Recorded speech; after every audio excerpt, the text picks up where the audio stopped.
As I sit down to write my review now the credits have rolled in the Midnight Walk, I find myself a little confused. I was playing it on and off for about a week, and weirdly I never felt any sense of urgency to keep going back to finish the story, and that got me wondering if I would have naturally finished this game at all if I wasn't doing this review. And the worst part is, I'm not entirely sure why I feel this way, because there's so much to like. Before I get into platform specifics, the Midnight Walk is easily one of the most unique games I've ever played in VR. The made from clay characters you meet throughout the game's 6-hour-long campaign are so imaginative they must be either from someone's dreams or maybe even their nightmares. And when you combine that with the beautiful stop motion animation similar to the technology used in Wallace and Gromit, if you've ever seen it, and if you haven't I do recommend it, that is used in the Midnight Walk to bring the characters to life. With those two things combined, what you're left with is something absolutely beautiful and bizarre, and I don't mean bizarre as a negative. Long after playing the Midnight Walk, I doubt I'll ever forget some of the creatures I've met on this journey, because in virtual reality they are larger than life, and everything in the game's world is simply stunning and unlike anything you or I have ever seen in a headset. There's a constant high standard to everything, the way things move, the way starlight shines on the world's hideous beauty, and overall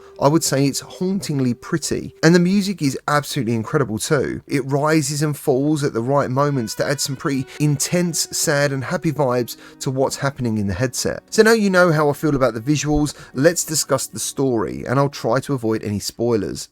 The Midnight Walk sees you as the burnt one on a journey with a cute little dude called the Pot Boy, and together you must embark on the twisted trail of the Midnight Walk. You must work with your living fire-creating companion to outsmart some fire-eating monsters, and together solve some puzzles. Now to be clear, I would class this as a puzzle adventure, and each chapter of the story has something unique about it, but it will mostly involve you using Pot Boy's fire to get around an obstacle or solve a mystery. You also have a hand cannon that fires matches, and will be a very important part of the journey. Some of the puzzles can be very straightforward, but some others can actually be real head scratchers, but there's really nothing too hard here. The blink mechanism, which I'm sure you've all heard about by now, is used to great effect, especially on PSVR 2 thanks to eye tracking. It's optional of course, but I definitely recommend it, and it requires you to close both eyes for a very short amount of time to be registered. On PCVR and on PSVR 2 if you have it disabled, you can just pull both triggers to blink instead. And this is really the only difference on how the game works mechanically on each platform. There are collectibles in the form of video reels for some extra story, and the music or vinyls can also be found throughout the levels, and some of these can be really tricky to find. Now I know some of you don't like jump scares in VR, and I wouldn't say there's anything here I would class as a jump scare, but there is more than a few occasions when you get chased, screamed at, or even eaten that I found myself gritting my teeth when I finally got caught or attacked. But overall, I wouldn't say it's a horror game, and before I move on to my summary of the game, there are a lot of comfort options that you would expect, but there is no teleport for those of you who really struggle with free locomotion.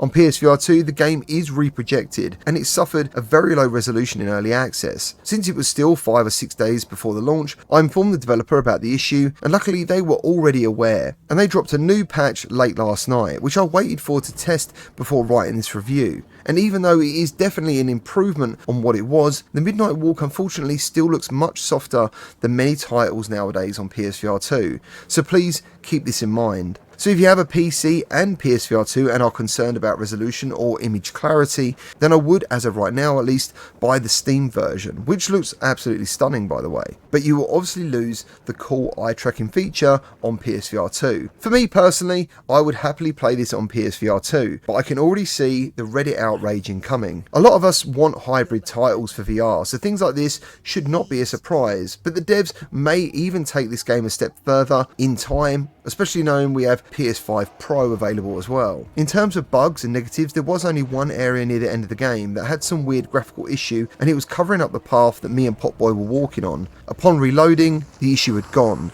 and a couple of times I got stuck in the environment due to doing some puzzles possibly in a way the game didn't want me to or it predicted. Also for PC players, you have to play this game using 90Hz, and I think it's because of the closeness of the PSVR 2 and PC port, because I've only ever seen this happen once before, and it was indeed because there was a PSVR 2 version as the priority during development. So if you try to play it at 72Hz, for example, the game will stutter and suffer from slowdown, at least in my testing. So now onto my summary. The Midnight Walk does have a mental health message to deliver on top of its own unique tale, but sometimes I felt like the story didn't grip me enough, even though it has a completely unique art style, gorgeous music and great voice acting. Everything should have worked to keep me engaged, and there was at least 3 moments I really did feel something for what was happening in front of me. I even ended up caring for Potboy, and some of the other characters too, but I think the story didn't quite land for me as maybe the developers hoped it would, and therefore my compulsion to play wasn't that high. But as I say that, every time I did sit down to play it, I found myself enjoying it. It's a strange one to explain, and I feel the story, or the feeling people will get from the story, will change from player to player. There's no real skill involved, and it's very straightforward to play, but I couldn't shake the feeling after I finished it that I should have got something from the experience,